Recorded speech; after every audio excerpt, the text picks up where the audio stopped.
morning. I live close to Green Bay now. I'll get up there eventually. But they've dominated the NFL since Brett Favre arrived. Favre and Rodgers, 25 years, 15 division titles. Now, suddenly the Lions over the last couple of years, new coach, new GM, new culture, they build that thing up. And the last couple of years, back-to-back division titles. There's a new sheriff in town. No, actually, you watched week one.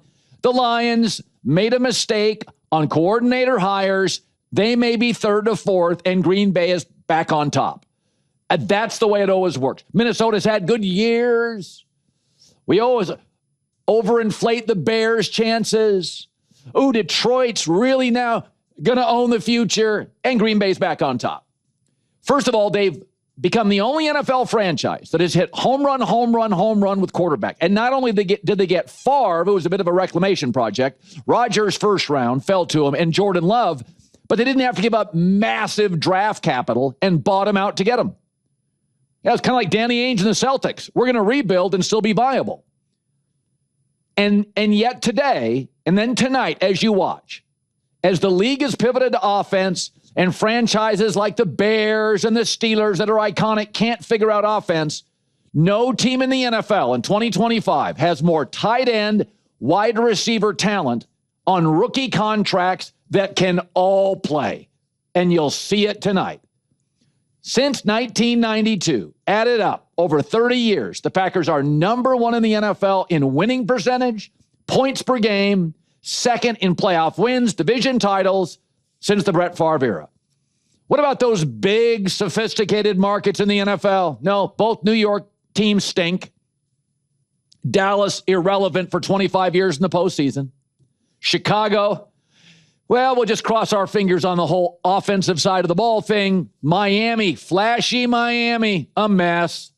Derailed again. The NFL rewards details and discipline. And it is hard to get sidetracked in the smallest North American sports market. Money in baseball is a deciding factor. Market size in the NBA and sex appeal still matters. But Green Bay is back on top where they have dominated this division. And they're back on top, not because they have a dominant roster. I would argue the Lions have more great players in their prime. The Packers have more great players that will enter their prime this year or the next year. They're still the youngest team in the league. But what did the big city Lions do when they needed coordinators? They got very provincial and very insular, and they hired two guys in-house. And it doesn't look good. When the Packers try to redo their deal, they get their defense fixed. How did the Packers fix their defense? They did something revolutionary.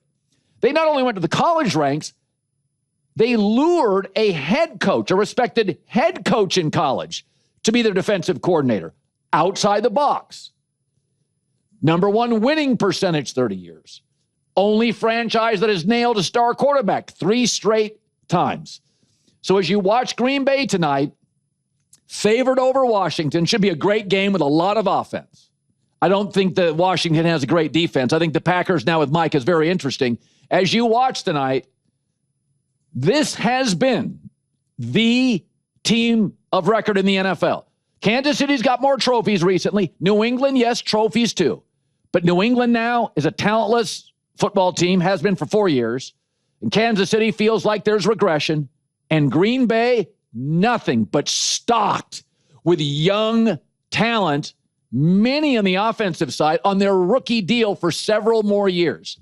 So once again, Jordan Love saying this week, it's all about this division first, and we're back on top.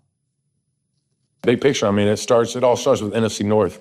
So to have a North team come in here week one, be able to get the job done, go 1-0 in the North is, the start we wanted right there. But big just picture for us right now is, Super Bowl is down the road, but it all starts with the NFC North. So we got to go out there and, obviously get off to a better start than we did last year. Well, I'm fired up to announce Hard Rock Bet as the Volume's new presenting sponsor. Everybody knows Hard Rock hotels and casinos are iconic for entertainment. Well, now the Hard Rock Bet app brings more energy and excitement than ever to the world of sports betting. What does it mean for you?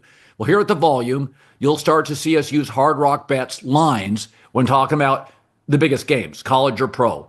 We'll give you all the crazy stats from Hard Rock Bet Stats Hub, which is right there in the app. Plus, we'll be taking the show on the road, doing live broadcasts, meet and greets right from the Hard Rock properties down in Florida. The Hard Rock Bet Sportsbook app's the only legal sportsbook whenever you're in Florida. It's also live in Arizona, Ohio, New Jersey, Indiana, Tennessee, Virginia, Illinois, and Colorado, with more states coming soon. So right now is the perfect time to sign up. All you have to do is place your first $5 bet.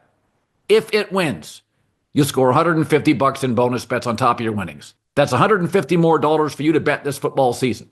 If you're in New Jersey, you can also hit the Hard Rock Bet Casino app. It has all the same casino games you'd play at one of their properties. All your favorite games from Atlantic City, practically everything you want to bet across every sport, all in the same top-rated, nearly 5-star app. So head over, sign up today, join us as we get this party started with Hard Rock Bet, and roll with us all football season. So, we do a lot of predictions on a week-to-week, like Blazing 5, and I got Colin right and wrong on Monday. I usually save what I'm about to talk about for Monday's right and wrong. But big picture predictions, the one that got the most pushback this year is I said, I think San Francisco is going to finish third in their division. That's the one I got all the pushback on. And the reason I gave was not because Kyle Shanahan, he's great. It wasn't because I don't love George Kittle, Trent Williams, and Christian McCaffrey and Fred Warner. They're Hall of Fame talent. I said this is an organization, number one, they're brittle, and number two, as much as I like John Lynch, they have missed on too many top picks. So when the injuries happen, they don't have a reservoir of depth. And this morning, Brock Purdy out 3 to 5 weeks. My first NFL macro prediction that looks right. So you generally don't start a season with injuries and get healthier. And this is where Green Bay has flourished. It's hard to find